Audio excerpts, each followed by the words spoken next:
અને વિશ્વ પર્યાવરણ દિવસ નિમિત્તે મુખ્યમંત્રી ભૂપેન્દ્ર પટેલ સંબોધન કરી રહ્યા છે. ના કાર્યક્રમમાં આપણી સૌની સાથે મંચ ઉપર ઉપસ્થિત મારા સાથી મંત્રી શ્રી મુળુભાઈ બેરા, મંત્રી શ્રી મુકેશભાઈ પટેલ, મારા સાથી ધારાસભ્ય શ્રી રીટાબેન પટેલ, અધિક મુખ્ય સચિવ શ્રી મનોજકુમાર દાસ, વન અને પર્યાવરણ વિભાગના અગ્ર સચિવ શ્રી સંજીવકુમાર, અગ્ર સચિવ શ્રી ગ્રામ્ય વિકાસ Shri R C. Meena, commissioner of municipalities administration Shrimati Ramya મોહનજી, ગુજરાત પ્રદૂષણ નિયંત્રણ બોર્ડના ચેરમેન શ્રી બારડ, ફોરેસ્ટ ફોર્સના વડા Shri A P. Singh, chief wild life warden Shri Jaipal Singh, આમંત્રિત સર્વ મહાનુભાવો, પ્રેસ મીડિયાના મિત્રો, સૌને મારા નમસ્કાર. આજે વિશ્વ પર્યાવરણ દિવસની આપ સૌને ખૂબ ખૂબ શુભેચ્છાઓ પાઠવું છું. ઓપરેશન સિંદૂરની જ્વલંત સફળતા માટે વિશ્વ નેતાની યશસ્વી વડાપ્રધાન શ્રી નરેન્દ્રભાઈ મોદી અને દેશની સેનાના સમગ્ર જવાનોને આપ સૌ વતી ખૂબ ખૂબ અભિનંદન પાઠવું છું. આદરણીય વડાપ્રધાન શ્રી રાષ્ટ્ર રક્ષા સાથે પર્યાવરણ સુરક્ષા માટે પણ સદાય પ્રતિબદ્ધ છે. ઓપરેશન સિંદૂરથી તેમણે વિશ્વ સમક્ષ ઝીરો ટોલરન્સ અગેન્સ્ટ ટેરરિઝમની નીતિ સ્પષ્ટ કરી દીધી છે. આજે વિશ્વ પર્યાવરણ દિવસે વડાપ્રધાનશ્રીએ એન્ડ પ્લાસ્ટિક પોલ્યુશનનો સંદેશો આપીને પર્યાવરણ સુરક્ષાની પ્રતિબદ્ધતા દર્શાવી છે. આદરણીય મોદી સાહેબ એવા વિઝનરી લીડર છે કે તેમણે દેશ અને દુનિયાને પર્યાવરણ રક્ષા અને કુદરતી સ્ત્રોતના સંવર્ધનનો હંમેશા આગવો માર્ગ ચીધ્યો છે. વન સન વન અર્થથી રિન્યુએબલ એનર્જી, કાર્બન ઉત્સર્જન ઘટાડવા માટે નેટ ઝીરો, પર્યાવરણ પ્રિય વિકાસ માટે ગ્રીન ગ્રોથ અને ધરતી માતાને હરિયાળી રાખવા માટે એક પેડ મા કે નામ જેવા દિશાદર્શક સફળ પ્રયાસો વડાપ્રધાનશ્રીએ આપણને આપ્યા છે. વરસાદી પાણીને જમીનમાં ઉતારીને જળ સંચય માટે કેચ ધ રેઇન અને મિશન લાઈફ દ્વારા આપણા રોજબરોજના જીવનમાં પર્યાવરણ પ્રકૃતિના રક્ષણનો વિચાર પણ તેમણે આપ્યો છે. હવે આ વર્ષના વિશ્વ પર્યાવરણ દિવસથી વડાપ્રધાનશ્રીએ પ્લાસ્ટિક પ્રદૂષણના અંતનું આહ્વાન અને રિડ્યુસ, રીયુઝ, રિસાયકલ અને રિકવર એમ 4 આરથી પર્યાવરણ રક્ષાનો મંત્ર આપણને આપ્યો છે. હમણાં આપણે ફિલ્મ જોઈ તો શરૂઆત જે કુદરતે જે રીતની વ્યવસ્થા કરી છે એ વ્યવસ્થામાં આપણે ક્યાંક ને ક્યાંક કુદરતથી વિમુખ થઈને અને આપણે કામ કરતા થયા છે. હમણાં અમારા મંત્રીશ્રી કહેતા હતા કે ગીતામાં જે ઉદાહરણ રૂપે આપ્યા છે, તો આપણે શું છે કે આપણા મગજમાં પીપળો કોઈને કાપવાનું કહીએ તો નહીં કાપે. કેમ? તો કે કૃષ્ણ ભગવાને કીધું છે કે પીપળામાં હું છું. પણ આપણે તો દરેકે દરેક છોડમાં રણછોડ જોઈએ છે. એટલે દરેકે દરેક ઝાડમાં ભગવાન છે જ. ઉદાહરણ રૂપે એક એક પ્રાણીમાં સિંહ છે, પક્ષીમાં ગરુડ હું છું, એવું ભગવાને કીધું. પણ દરેકે દરેક જેમાં જેમાં જીવ છે એમાં ભગવાન છે, એમ ભગવાનનું કહેવું છે. એટલે આપણે જે પ્રમાણે કુદરતની વ્યવસ્થા ખૂબ સારી કરેલી છે કે કીડીને કણ અને હાથીને મણ, એ એક કુદરતની વ્યવસ્થા જે મળી જાય છે. એક માણસને જ એવું છે કે ભાઈ ક્યાંથી વધારે ભેગું કરી લેવું. અને એનોય વાંધો નથી, ધંધો રોજગાર જેટલો વધારે ને વધારે થાય એનો કોઈ વાંધો નથી. પણ બીજાને હેરાન કરીને કેવી રીતે લઈ લેવું, અણહકનું કેવી રીતે લઈ લેવું, અને પછી જ્યારે સજા થાય ત્યારે ખ્યાલ આવે કે હારું આ તો આપણે કદાચ માણસ એકબીજાને છોડી પણ દે, પણ કુદરત કોઈને છોડતી નથી. એની સજા એને મળે ને મળે. એટલે બહુ વ્યવસ્થિત રીતે જેટલું વધારે કમાઈએ એનો વાંધો જ નથી, પણ આપણા હકનું કમાવું.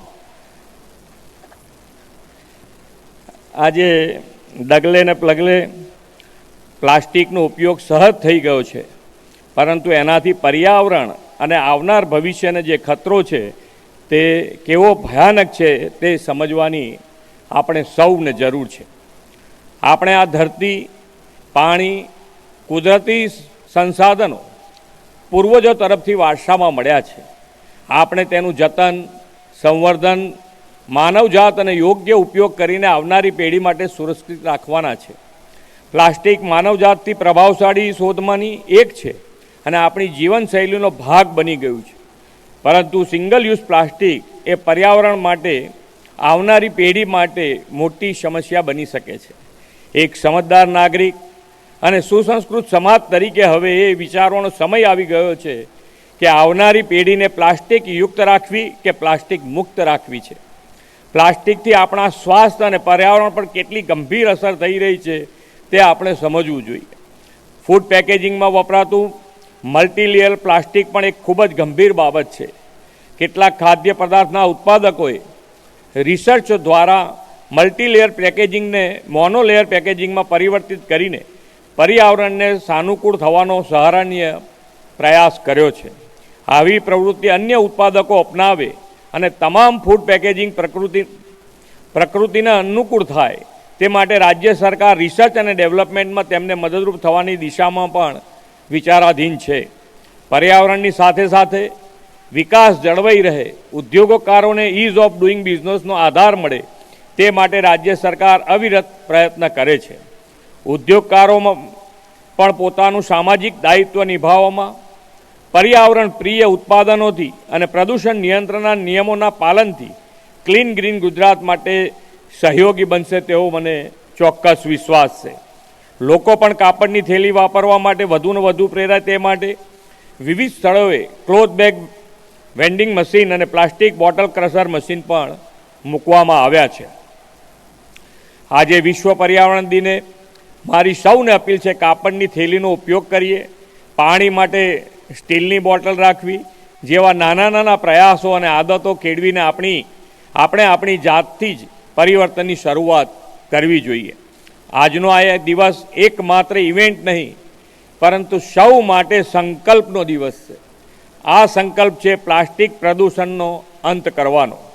વડાપ્રધાનશ્રીના દિશા દર્શનમાં આપણે સમગ્ર દેશમાં છેલ્લા 15 દિવસથી one nation one mission plastic પ્રદૂષણનો અંત કેમ્પેન ચાલી રહ્યું છે. હમણાં આપણે જે ફિલ્મ જોયું એમાં પણ ઘણા લોકોએ, ખૂબ લોકોએ એની અંદર ભાગ લીધો છે. આપણે આપણી જીવનશૈલી મિશન લાઈફ જે વડાપ્રધાનશ્રીએ શરૂ કર્યું છે, તો આપણી મિશન લાઈફ એટલે રોજબરોજના જીવનમાં પર્યાવરણનું કેવી રીતે ધ્યાન રાખવું એના માટેનો વિચાર છે. તો આપણા રોજબરોજના વિચારમાં પણ કેવી રીતે એની અંદર સહભાગી થઈ શકાય એનો વિચાર હર હંમેશ આપણે કરતા રહેવો જોઈએ. વડાપ્રધાન શ્રી નરેન્દ્રભાઈ મોદીએ સસ્ટેનેબલ વિકાસની જે વિભાવના આપી છે તેમાં પર્યાવરણના ભોગે નહીં પણ પર્યાવરણના જતનથી વિકાસની દિશા આપી છે. આજે Aravalli green wall of Aravalli એટલે જે અરવલ્લીની પર્વતમાળા છે એને ગ્રીન બનાવવાની મુહિમ આજે ઉપાડી છે વડાપ્રધાનશ્રીના નેતૃત્વમાં.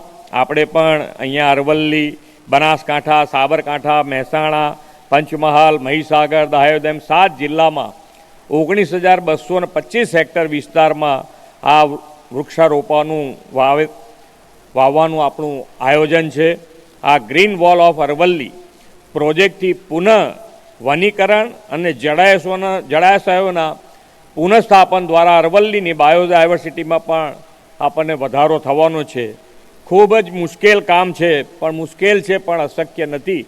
એટલે આપણે બધા જ અનિમેય સહભાગી જ્યાં જેવી રીતે થઈ શકાય એમાં સહભાગી થઈએ અને વડાપ્રધાનશ્રીની પ્રેરણાથી આજથી એક પેડ માં કે નામ 2.0નો પણ પ્રારંભ કરીને ગ્રીન ગુજરાત તરફ વધુ એક કદમ ભર્યું છે. ઓપરેશન સિંદૂરની સફળતા ચિરંજીવ રાખવા અમદાવાદમાં સિંદૂર વન અને સચિવાલય પરિસરમાં 4,000 રોપાના વાવેતર સાથે માતૃવન નિર્માણનો પ્રારંભ કર્યો છે. સાહેબનું વિઝન હંમેશા રહ્યું છે, પહેલા દિવસથી જ્યારથી એ અહીંયા આગળ ગુજરાતમાં હતા ત્યારથી દર પર્યાવરણ દિવસે એક વન ઊભું કરવાની એમની પ્રેરણા આજે પણ આપણે એ ચાલુ રાખ્યું છે. પહેલા દિવસથી પુનિત વન ગાંધીનગરમાં અહીંયા બન્યું છે. માંગલ્ય વન, તીર્થક્ષવન, હરિહર વન, ભક્તિવન, શ્યામવન, પાવક વન એવા 23 વનો અત્યારે ખૂબ સારી રીતે ગુજરાતમાં બનેલા છે અને 75 નમો વડ વન બનાવેલા છે. 75 નમો વડ વન બનાવેલા છે કે જેમાં દરેક વનમાં 75 વડના ઝાડ છે. આ એક એવું નેતૃત્વ આપણને મળ્યું છે કે જે ભવિષ્યનો પણ જોડે જોડે વિચાર કરે છે. વિકાસ તો આપણે કરવો જ છે, પણ વિકાસની સાથે ભવિષ્યનો વિચાર કરી લેવો જોઈએ કે ભાઈ આપણે પર્યાવરણ પ્રિય નહીં રહીએ તો આ આપણો વિકાસ ગમે ત્યારે વિનાશમાં આગળ આવી જાય નહીં, એનો વિચાર કરીને માનનીય વડાપ્રધાનશ્રીએ આ અભિયાન શરૂ કર્યા છે. અને એમાં આપણે જનભાગીદારી એટલે કે આપણે આને જન આંદોલન બનાવીશું તો જ એની અંદર સફળતા મળશે. અને જે આપણે વિકસિત ગુજરાત માટે, વિકસિત ભારત માટે જો ગ્રીન ક્લીન ગુજરાત બનાવીશું તો આપણે સૌથી આગળ રહેવા માટેનો હર હંમેશા આપણો પ્રયત્ન હોય છે. તો એ દિશામાં આપણે સૌ સાથે મળીને આગળ વધીએ એ જ અભ્યર્થના સાથે વિરમું છું. ભારત માતા કી જય, વંદે માતરમ, જય જય ગરવી ગુજરાત. માનનીય મુખ્યમંત્રી શ્રી, આપના પ્રેરણા. તો મુખ્યમંત્રી ભૂપેન્દ્ર પટેલ આજે વિશ્વ પર્યાવરણ દિવસ પર તેમણે સંબોધન કર્યું. તેમણે કહ્યું કે માતૃ વન અને વન પર્યાવરણ છે જેને આગળ ધપાવવાનું છે.